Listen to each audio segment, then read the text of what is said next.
What's up, everybody? Welcome back to the Post-Gazette Pirates YouTube channel. Noah Hiles here in Bradenton. Pirates win on a walk-off home run against the Phillies.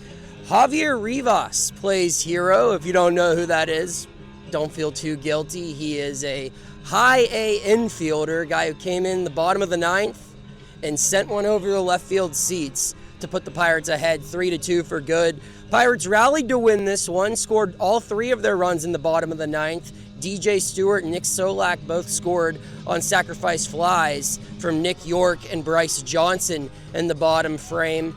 Not a ton to talk about offensively there. Obviously, all of those runs come against Phillies relievers that are going to be in the minor leagues this year. But a lot to talk about on the pitching side of things, and that's where we're going to start here as I get into my three takeaways. First big takeaway from today: Thomas Harrington, today's starting pitcher, the lone prospect arm still in big league camp, really showed why he still has a chance to make the big league team out of spring training right now. A very solid day of work for Harrington overall. Gave 4 ups, 3 2/3 innings of work from him, I believe through 62 pitches. He allowed 1 hit, which was a solo home run from Nick Castellanos, left the breaking ball inside.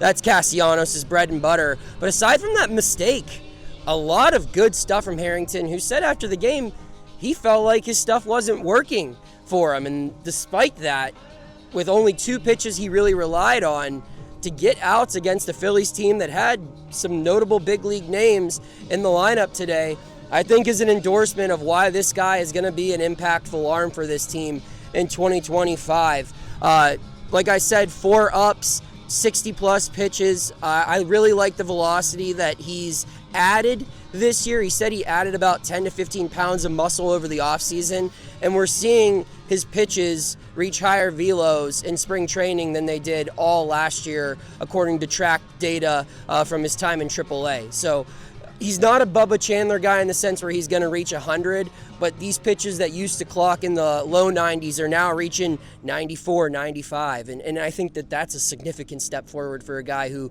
has probably the best control and command of the strike zone out of any pitcher in the Pirates or in the minor leagues. So a lot to like from him, and it's something that I'll be keeping an eye on as far as his status with this major league club. I don't know if they'll send him down in this final week. I don't think he makes this big league team, but if there's one injury to the rotation, maybe that changes. With Chandler down there already, with Burrows down there already, Ashcraft, Oviedo on the IL, Harrington seems like the next in line. So I get why. He's looked really good, but I can't say I saw that coming ahead of the names I've just listed.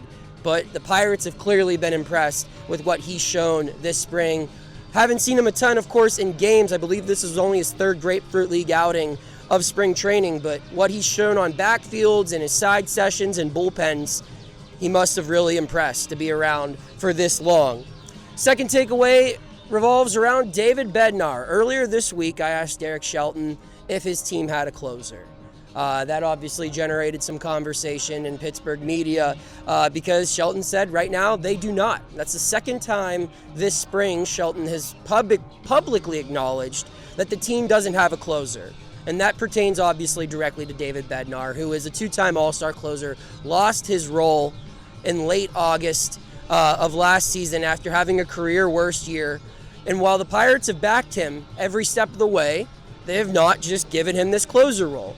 And he's less than a week off from having a terrible outing against the Twins, where he surrendered 5 runs in a third of an inning. His last time pitching prior to today, his stuff looked good, but the defenders didn't really back him up. There were a couple of hits that should have been easy outs, and that kind of led to a skewed stat line. Today from David Bednar was really good. That's the best inning we've seen from him in spring, and it's the best inning of work I've seen from him in quite some time, just in general. 13 pitches through 9 strikes. The fastball was what we remember it to be, and the curveball has made, I think, significant progress. That might be his best pitch right now. The way he's attacking the zone, got a strikeout from both his four-seamer and his curveball. He just looks confident. He talked after the game about how his goal heading into spring was to try some new stuff out, to tweak some things here and there, but then once we get to right around where we are now with a week left in spring training, to put it all together and start seeing results. And if that's what his actual intended plan was,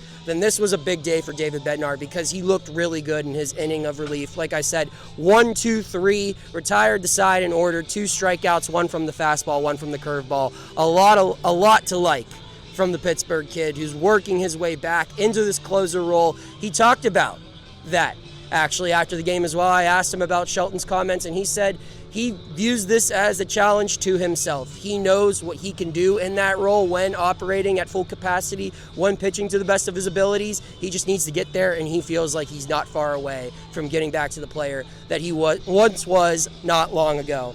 Third takeaway I have is Joey Bart. I don't think there's been a better offensive producer for the Pirates this year in spring training. Derek Shelton agreed with me. This guy had 2 hits again today, one of them for a double. With 1 week remaining in spring training, Joey Bart, second on the team in hits, he's got 12. Second on the team in home runs, he's got 3.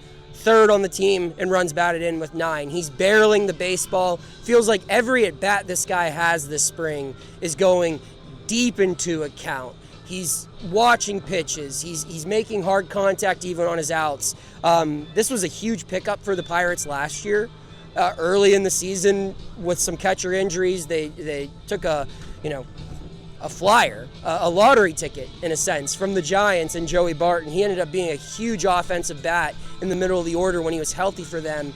And if he can stay healthy and hit the ball like this season, the Pirates are going to get a huge plus from the catcher position offensively just from Joey Bart. So those are my 3 takeaways today. Again, Pirates win 3-2. Tomorrow they head down to, I believe, Port St. Lucie. I can't remember where Tampa Bay is located. Their spring training facility is located off the top of my head. I apologize. But they're playing the Rays on the road. Port Charlotte, I believe, is what it is. And if I'm wrong, I'm sorry.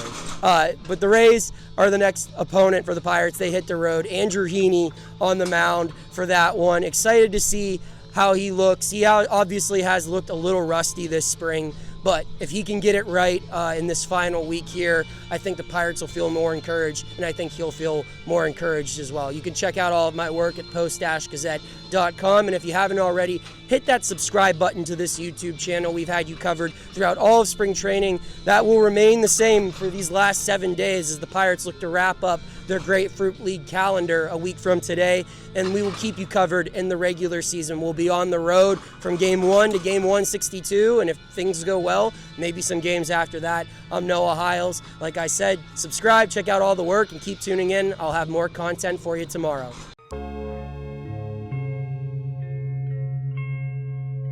Thank you for checking out this content from Post-Gazette Sports. If you watch this video on YouTube, please like the video and subscribe to our channel. For all of the sports coverage the Post-Gazette has to offer, visit post-gazette.com.